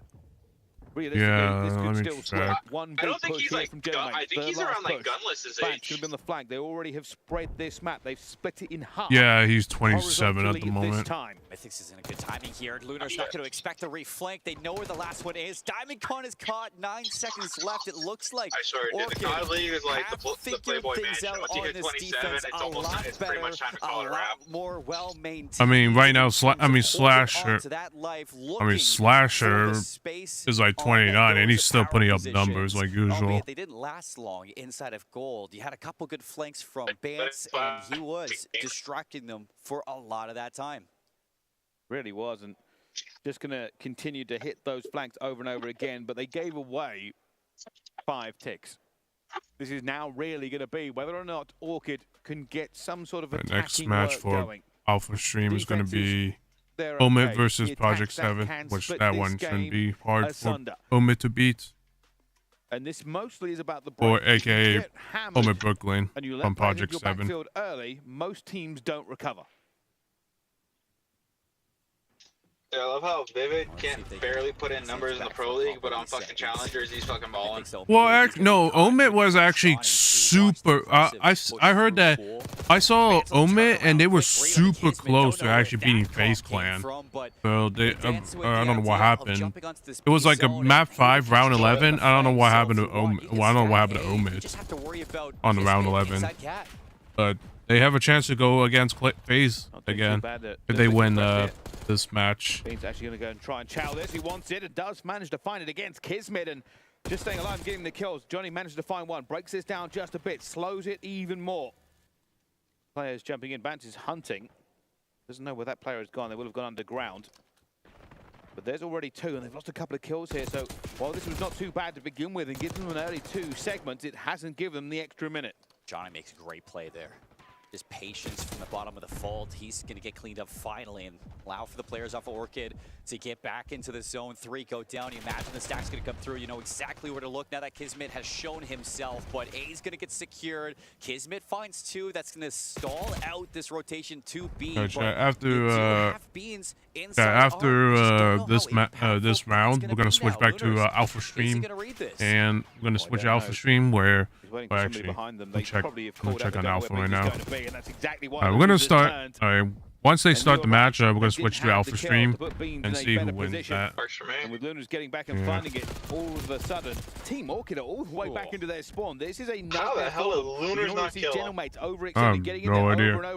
He is not putting up numbers, I'll say that. Already, there have not been many answered kills here. Team Orchid have got to start shooting back. And because you have Diamondcon push all the way up to P2, that's going to force these early fights right into what is the essential spawn trap with that AR lane. And it looks like Diamondcon's been spotted, but this is a lot of time that's been shaved off. Harry's finally going to get that kill. You need more than this, though, and Lunars is holding it down on the streets. Beans, it's his turn finally. Going to remove Lunars from that. Beans a little is doing bit of something. chance of reprieve with the time being stalled out, but 9 playing 17. That's the issue right now. And looks like it's going to be Kismet on the flank. Just getting another one here, but they have managed to stop this for just a second. Unfortunately, not winning all the gunfights. Harry has to shoot 2 different directions at once. It isn't going to work as Kismet continues a reign of terror. He's now on 9. Bance is trying to take him down and does eventually, but damage might have already been done. It's 13-5 in terms of it. Bance will now move forward. Here comes the trophy. They haven't identified that Diamondcon is behind them. I think they've just turned around now.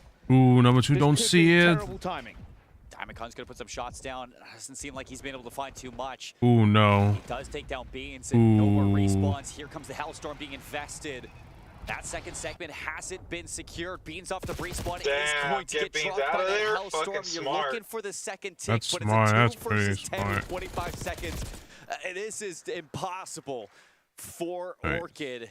So you do answer back with the defense of your own, let's if you're see. gentlemates, but 4 segments secured.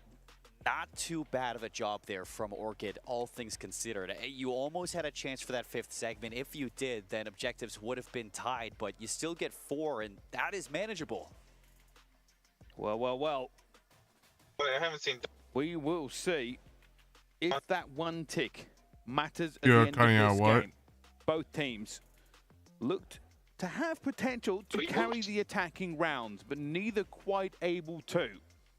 They will now be looking to adjust and do one better. It really has been the flanks that have defined this control so far. Johnny had a couple, Kismet a couple, and Diamond at the end. He was living rent-free for the entirety to finish off that defense. Good break off from Lunars. He's going to get a second one. Mythic's answers with two of his own. Kismet now alone in this effort. Seems like he wants to pull a couple of these respawning players. Well, he got... grave, so well, Diamond wasn't originally in Timor until he got loaned by until gentleman LG mates got loaned to Diamond Con. And now Diamond Con's in Gentlemates for this tournament. Ooh, nice shots from Johnny. Fucking Johnny. Mythics back into the double door. He's looking to get lost. Harry's going to double down with him. You have everybody from Gentlemate spawning deep into the back. All of these offensive spawns. And all of the information being given over towards Harry. He's going to set up Mythics. You think, but Kismet, no, don't do it to him. This has got to be a first for the tournament. Harry's trying to take it as well and just can't do anything. It also takes Beans out of that rotation for a little while. They're already gone to B here, and this is not a good scenario. Team Orchid are now floundering. They are able to get the kills. They're in the worst position to try and contest it. They've sent Harry on the long run. He will try and get something done. That second tick is already in. Oh, yeah. They're playing on the new patch. They're playing on the current patch with like the new spawns and such. You probably also heard of the weird restrictions lifted and banned. New ban. So apparently now muzzles on the ARs are restricted. No one can use them. But they brought back reinforced barrel on the Jackal for some reason. So now... Okay, so those bans I've known. I know the reinforced was allowed. I know the muzzle has been taken off for like the last 2 seasons, at least in challengers and the teams that they've been playing. Really? It seems like Gentlemates are just trying to get these trades What? rocking and rolling over and Wait, over so again. muzzle wasn't allowed on challengers? No. Every comp team has had to have muzzles off. They could still use underbarrels, but they couldn't do muzzles. What the fuck? And they allowed the CDL teams were allowed to use them? How the fuck does that make any sense? They were still on the old patch. But that's all it's done for now. It makes sense, I guess. Here as well, as that goes 3 towards down. Yeah, try and so get this that's why one player out here, but the rest of the team are going to search forward. You can already see now Team Orchid are trying to get into position. At least all the champs, at the same time. and they One put the player new left patch. onto it as well, and that is still ticking forward. Yeah. He's going to get the contest barely in time for this one. And Ooh, there this are might be no neck lives to neck. remaining, really. It comes down to one push, one opportunity, and we'll find out which Ooh, one that, well, comes it ain't gonna out happen top, anymore. because this Unless is they could get a going to be full wipe. dangerous. 3v5, Johnny. Can he Yeah, light things up? I'm surprised that they brought back reinforced barrel on the SMG. I thought, why did they bring back reinforced barrel? And it doesn't make any sense. Why they unrestricted? Because the reinforced barrel on the Jackal was the most like competitive one. Because Really? the long barrel was good, but the long barrel was too overpowered. It made it to where like it's basically another AR. No, I know So the reinforced. reinforced was the closest middle ground. If you're Orchid, or No, so they wait. What was it before on the? What was it before in ranked where that was complete? Where the one barrel you could only use. Do the work in this one. Gain twist. Yeah, that. Yeah, how come they brought back reinforced barrel then? If they do everybody was bitching about the gain twist for so long, and it made sense because they nerfed the Jackal into the ground. Like, you already took away the muzzles, you already took away everything. The only thing you could put on is recoil springs. And it's like they were limited on what they could. It made the Jackal like unplayable, even though it's supposed to be like the comp gun. Yeah, I mean, I was using the Jackal with the gain twist. I could control it, but not good, not like the pros, unfortunately. That's the thing. For a lot of the pros too, they kept bitching about it too much. Where even it wasn't registering as well too. A lot of bullets.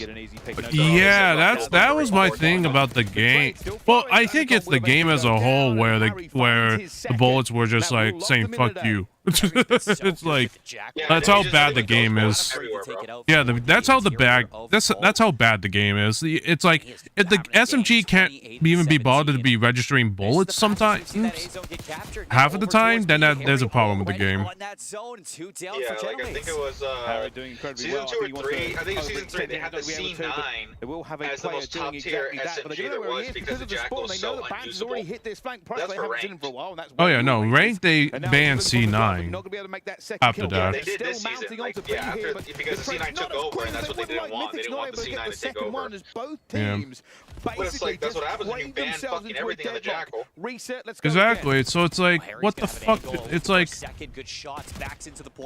oh no, the pros are very weird. That's why I hate the pros, because when they have so much control, this shit happens.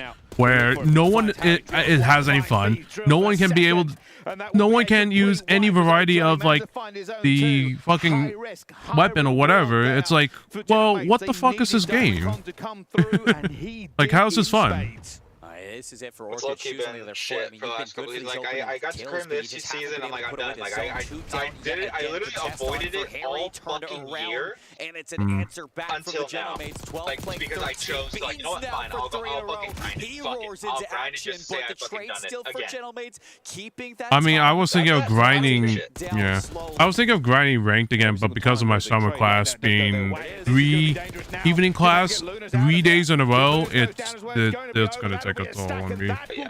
So. I mean, that's why every time I did play, I only solo queued the diamond. I just stayed in diamond the whole time and only played ranked occasionally. Yeah, right now I'm still trying to. Oh, Orchard win this. Oh. I finally get a point. Finally get a. And he knows the team has serious done points. Something to my goal right now for this game is just to get Prestige Master. That's all I care about. Not level 1000, but like just Prestige Master. I don't care about the other. Yeah, the whole level 1000 thing, it's like, dude, I have a life. I'm not fucking playing this game that long. Yeah, no. I'm only going to go to Prestige Master. Like right now I'm a Prestige 10 at the moment.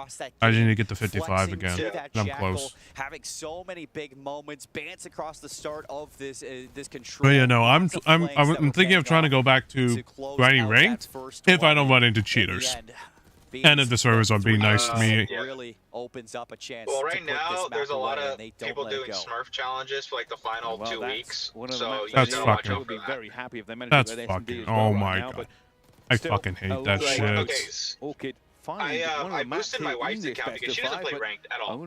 So I said, fuck it, I'll do it as a birthday gift, like her gold. In one of the matches I played, there was a top 250 booster. What? Looking through this replay package just to oh my check, god. in that last round for offense. I'll be right back. I'm gonna grab a copy of my cover. Yeah. I think we might switch over really soon. stepped up So. in denying that pressure. There was the one from Diamond Con where he gets that 4th down with the team, but I'm surprised that there's even boosters like that, but what the fuck ever. You move it into this hard point. You're slaying out. You're playing together. You're having those big moments from Bance and Harry, or sorry, from Beans and Harry now inside of those lanes. It's allowing for Mythics and Bance to have a lot more opportunity across this map, and this one from Diamond Con, it was good. It's just not enough to save that map. No, it was not, and does mean we get to see some more of this because these two teams really are trading here. I mean, Beans has been a little bit quiet again this series. I feel like I'm saying that more and more often with him. But you are right. That big 3 kill.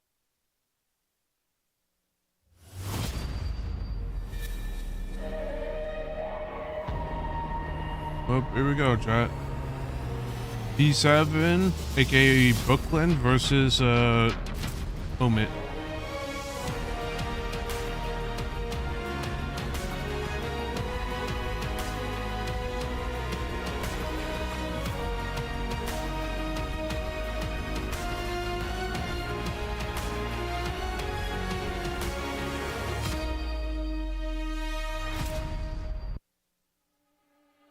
We are up and running in Riyadh, and you've just witnessed the brutal nature of EWC. Losers don't leave quietly. They are literally crushed as the world watches on. If, like me, you unapologetically, unashamedly love watching keys get shattered, then you're in luck, because plenty more will feel the weight of our key crusher before today is done. It is Call of Duty Black Ops 6 at the Esports World Cup. Honestly, Ian, let's just keep rolling. Let's welcome the teams. I'm so excited for this one. All right, they are underdogs, yes, but with veterans in the mix, they've got a shot. It's P7!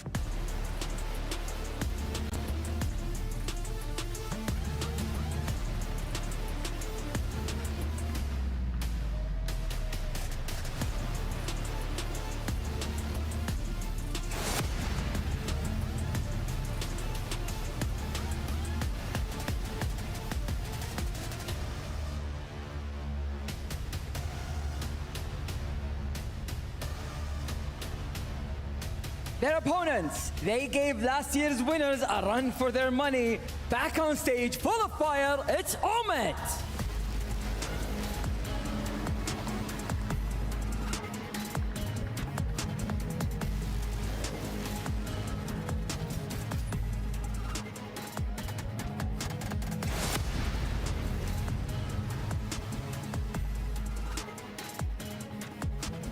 It's a battle for survival between two teams desperate to maintain a spot in the mix. Let's get into game. Oh, we're running it right back, ladies and gentlemen. Under a different banner these days, but P7 taking on Omit, brothers in arms, now turned foes here in the deserts of Riyadh. What an exciting matchup we have. Miles and Stud to take you through this one, and Jay, I'm going to touch upon this a few times throughout the day. You've obviously got a strong connection to a few of the players on Omit, but what are you thinking of the tournament so far for them? Oh, the tournament is obviously going great for them. I was expecting them to obviously go up against a squad like Atlanta FaZe and not really look fully prepared for it, but it was just a one-round difference where they had a 3-round advantage and let 4 rounds slip away from them. They haven't lost a respawn in the last 2 Challengers events. When you're not losing respawns, it makes it very difficult for you to ever be beaten. But there's a difference between the amateurs and the pros, and we saw a slight bit of that yesterday. Yeah, a little bit, and that's about as much as it takes to cause a huge difference. Well, there we go, folks. Almost ready to get into this one. Omit, have they bounced back after what was a very tough loss to FaZe? A nail-biter, a moment they'd be sitting thinking, wow, we could be playing on Saturday. We could have our feet up now, enjoying ourselves on the boulevard, but instead we are here in the arena having to bring our A game against former teammates, former brothers in arms. And the last time they met, it was a clean sweep, Jay. Omit walked the floor with now P7. Surely it doesn't happen the same way. Oh, yeah, it's been like that for quite some time now. You end up the Challengers Elite Stage 3 with both squads going up against each other. You don't beat them in a single map. You meet them again at DreamHack, you don't beat them. You meet them at Challengers Champs, you don't beat them again and don't take a map versus them. So this is just a very tough matchup for P7. You got players who have obviously been in and out the league. They've had multiple opportunities to continue to shine. But it's just something about this Omit lineup and the AR presence that they have on that side. It seems to be too much to handle for Prolu and Brack. They need to be on point here today. Well, this could be it. This could be the day for them to get that. I'll see you in the We love seeing it here in the Call of Duty. Well, we love an underdog story. And P7 right now, by all accounts, punditry aside, they do seem to be that. We'll see if today is the day where everything changes for them. Omit, though, coming into this one, the clear favourites. A lot of pressure on their shoulders. They might have got a couple of big wins there in the semi-professional world, but now the biggest of big leagues. And here at EWC, what might feel like a regular day in the office could become one of the tougher challenges they have yet. Here we go, folks, into map number 1. P7 taking on Omit. Here we go. On board here with Craze. The shining light for them. Yesterday versus FaZe, he dropped double 40 bombs in both of the HPs. And Vivid was the guy that went to Twitter, said that I was struggling in the respawn. That cannot happen today. Already into the P1, P7, soaking up a lot of time. Mamba's able to find a double. The trades better for Omit. You can soak up the hill with 30 seconds still remaining. Looking towards P2 I'm pretty sure so Omit's just going to beat P7, their brother team, the Brooklyn, so I just don't see Omit falling all of those members of P7 their, finding kills now across the map. They go over right at Mac. Side team, but hungry for the challenge. anything can happen. That's so. Next up, depends on who pops up today. We'll win this. There's simply no way. Surrounded. Here come the reinforcements, though. Omit trying to break the hill. That's a big double there from Mac to give his team another chance, potentially on an early break, but Standy's able to take care of Craze. Now P7 have to hold from the front side. Tight setup. You have a little bit of lobby control as well. Everyone from Omit committing through driveway. Who's going to get the opening kill? Prolute and Brack. The AR's already shining at the P2. Look at that stacked up close though on the inside of the point. P7 now trying to buy some space. But wait, Mamba finding one through the side door. Up to Brack, the next gun at the ready. Yuli tries to plug the hole, finds at least one with a team kill. And an awkward moment indeed. Over to Brack, finds two with a pistol. Last man gets the break, but the reinforcements are here for all P7. And what a second hard point, Jay, they've had already. Yeah, this is a perfect start if you are P7 to gain some early momentum into this series. You punch them in the mouth off the rotation, even when you don't have the preferred side, and you hold it down from the front. Eventually flip them out.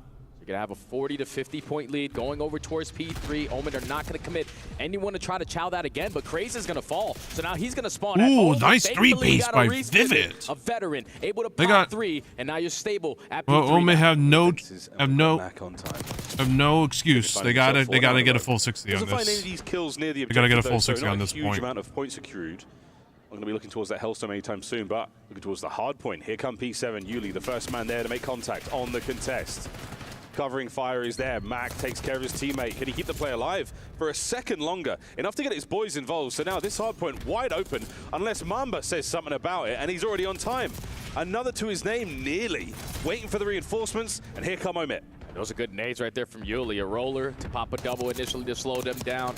Good one to find an opening onto Mamba, but the trade's better from Omit. 3 dead in the feed, make it all 4. This final 15 seconds is going to be theirs, and now Craze is in a position to cut them off the rotation. Great stuff, though, again, out of P7. We've talked about the rivalry, the history they've got as a squad. Currently, they're sitting with the lead. Beautiful shot, set a Mamba, not enough for the second. Over the rock hard point we go, and Craze biding his time, waiting for his teammates, doing this alone. What a high IQ play this could be. He pops in.